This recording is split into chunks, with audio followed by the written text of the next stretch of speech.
Hello, everybody. Mark Seguin, Minnesota Swim and Vibe, here today to introduce a new series that I am putting out called The Long Course. It will be a 9 episode series taking a look at swimming and how it's changed over the past 20 years. And unfortunately, in my humble opinion, not for the better. I will discuss kind of what it looked like back in the day, what I feel it feels like and looks like now, what the difference is, and then hopefully we'll get into the reasons why, I believe, as well as some of the things that Minnesota Swim and Vibe is trying to do and is the whole reason why Minnesota Swim and Vibe exists in the first place. Hopefully, I can take you through that journey in about 9 short 10 to 15 minute episodes that I will try to get done at least once a week. But anyway, welcome to the long course. Episode 1 is going to be called Heads Up.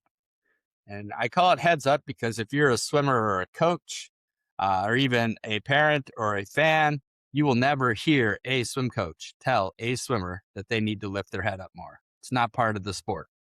It's hydrodynamics. Head down, spine to line, body position good, you'll go faster, right? We do have to breathe. I get that. But they don't ever tell you to lift your head up more. As a coach here today, I'm going to tell you the exact opposite. I'm saying swimmers, coaches, fans, lift your head up more. Lift your head up and look around at the sport and tell me if it's the best we can do. Because I'm going to tell you back, and this isn't an old person rant, but we've gotten pretty far away from what the sport was when I was an athlete. I'm going to tell you what it was and kind of how I got there. So I have a unique perspective. I had a fairly successful, I would say, club, high school, and college career in the sport of swimming. I was part of several state championship teams at Minnetonka. I was an All-American swimmer at St. Olaf, D3, go Olies, and in club with the Mach 3 Flyers. Reunion coming this Saturday. Super excited to see all my friends. And did pretty well there too. Maybe an age group champion at somewhere in there once or twice. You never know. That was my career.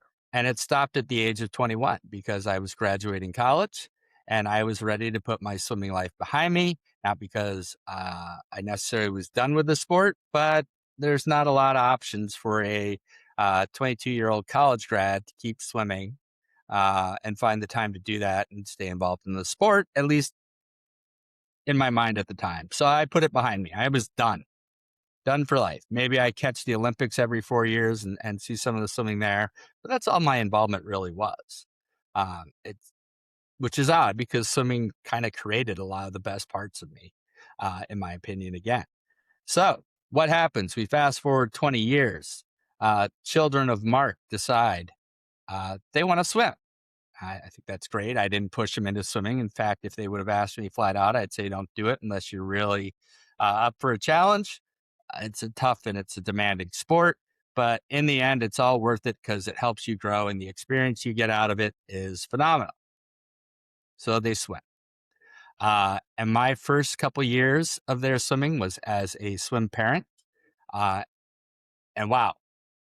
So my first couple of years of experience was as a swim parent, and that was pretty eye-opening for me, being in the stands. And you can go back and say, well, you weren't a parent when you swam. No, but I was in the stands a lot, all right? It wasn't uh, too far away for me to reach, and was certainly in tune with the vibes going on.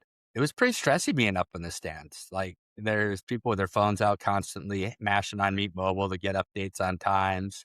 There's angry fans, over-elated fans. I mean, everything was kind of focused and felt focused around the result. I'll even share a couple stories that kind of I experienced personally that kind of lead into like this never would have happened when I swam. First one was I was sitting at a meet. I believe it was probably a state meet. Kids were maybe 11, 12, something like that.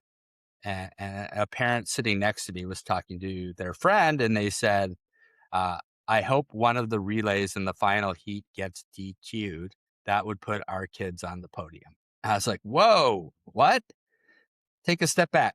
You as an adult are hoping some other kid experiences misery so your kid can be on a podium, which they probably don't deserve because their team didn't swim fast enough, which is fine because, Hey, as long as they did their best, who cares? Like this came out of somebody's mouth and I was just like blown away. I'm like, no, who thinks like that? And it wasn't the only time I heard stuff like that. I would hear it a lot. I was part of another meet where I saw two parents get into a physical altercation over seating. Again, would never happen. Never happen in a million years when I swam. I'm like, what is all this intensity and stress going on? How can this be fun for any parent? How can it be? I don't know. So that's one thing I noticed is the vibe of a swim parent, how all of a sudden there was so much more like emotional investment by parents in results. Coaching side, after a couple years, the club team in town needed some help coaching. I had some previous swimming experience, so I decided I would try my hand at coaching. That was super fun. But being down on deck opened me up to a whole nother set of things, right? Like I'm around the kids, I'm around other coaches all the time. And here's what I felt about that. The kids were also stressed, right? Everything was hinging on getting a good swim every single time they went up on the block. Crazy. I would hear about 12-year-olds practicing 9 times a week. Crazy. I would have coaches, which used to be like the tightest community ever. Used to love watching the coaches all goof around together at some meets. Territorial. I actually had a coach at a meet where I had 4 kids. And I went and I'm like, I want to sit at these bleachers. We were there first. We sat down and the coach came up to me and told me my kids can't sit there because that's where their team always sits. I have to leave. Mind blown, right? Never in a million years would I expect something like that to happen between coaches on deck. And just even the talk between coaches. These coaches don't like these coaches. These coaches don't like these officials. These officials don't like these coaches. You're hearing all this stuff. And it's not like this one happy giant community that I was used to being a part of on a pool deck. It was the happiest place on earth. Whether I was swimming great or not, it was still awesome. So I started thinking, what's the problem here? What am I looking at? What is it that I'm feeling? Am I feeling even justified? Is that just the way of the world? And it probably is to some degree in all youth sports, but doesn't mean I have to like it. And if I don't like something, doesn't mean I just sit there and do nothing about it. So follow along. Where I go next is, why did I love swimming so much? What was it? And it came back to the value proposition of swimming for me as a kid. What did I have to put into it and what did I get out of it? And that typically comes down to, and not just me, my family as well, the amount of time I had to invest in it, the amount of money my family had to invest in it, and then the physical, emotional, mental energy, I'll call it PME energy, that I put into it. That's the cost. And what did I get out of it? And what I got out of it was an amazing experience pretty much every day of my life at a pool where I was either challenged or learning or failing and getting back up or having fun, playing games, hanging out with friends. Just the place I always wanted to be. My parents would tell you that the worst 4 weeks of the year were the 4 weeks I didn't swim because I didn't know what to do with myself because I loved swimming that much. And that was my jam and that was my place to be. And I had a lot of people around me that felt a lot the same way. Some of them were fast, some of them were not. But it was all cool. And we all just kind of enjoyed growing up in the sport. It was our thing and we loved it.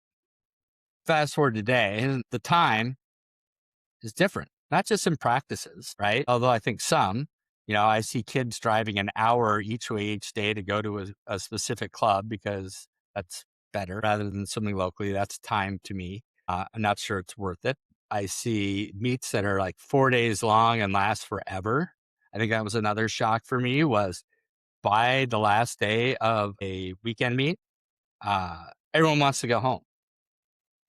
Parents want to go home, coaches want to go home, kids want to go home. It's like the worst atmosphere to have fun when everyone doesn't want to be there.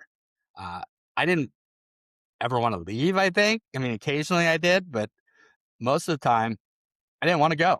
If I was done swimming, I'd stick around at the end. My friends would stick around the end. We'd just hang out. We'd be at the meet. It was fun. It's where we wanted to be. I couldn't think of a place I'd rather be. And now we got like these masses and masses and masses of people that just want to get out of there. That's hard. Money.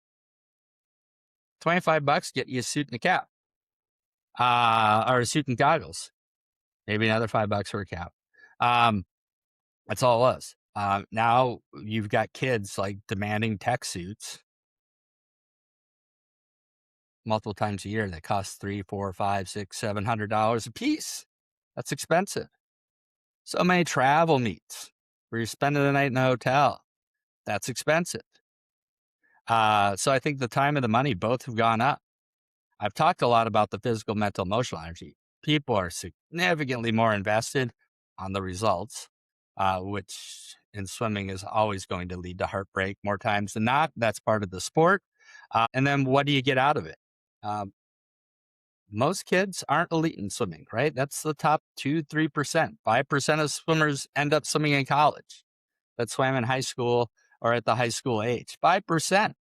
College anywhere. It's crazy. So we get so hyper focused on the results, it feels like if we're not getting the results, then we're not being successful and it doesn't feel very good. It's a bad equation for me. It probably, it didn't shift like this overnight. It's a slow drift that has happened. I could probably do research to the end of time and not figure out one specific event where all of a sudden we switch gears. So that's kind of what I see. And this is why we as swimmers, we as coaches, we as parents of kids need to lift our head up and look around and start asking some questions about why do we keep doing this way? Why do we keep drifting away from something that was once really, really good to something that I don't know if I would sign up for anymore? Do I want to do it? As a swimmer or as a family, would I want to invest all this time, money, and energy into something where I'm not getting the return on? And I think we're seeing that. Participation numbers have been down for a bit in club swimming. We see it in high school swimming. College swimming has roster reductions and programs are being cut every year. And it's a slow death to a sport that once raised so many great people. So I'm going to talk on the next episodes and specifically the next one. Who's the villain, right? Who did this? The answer will be shocking, I assure you. Stay tuned. Thank you, everyone. Keep your heads up.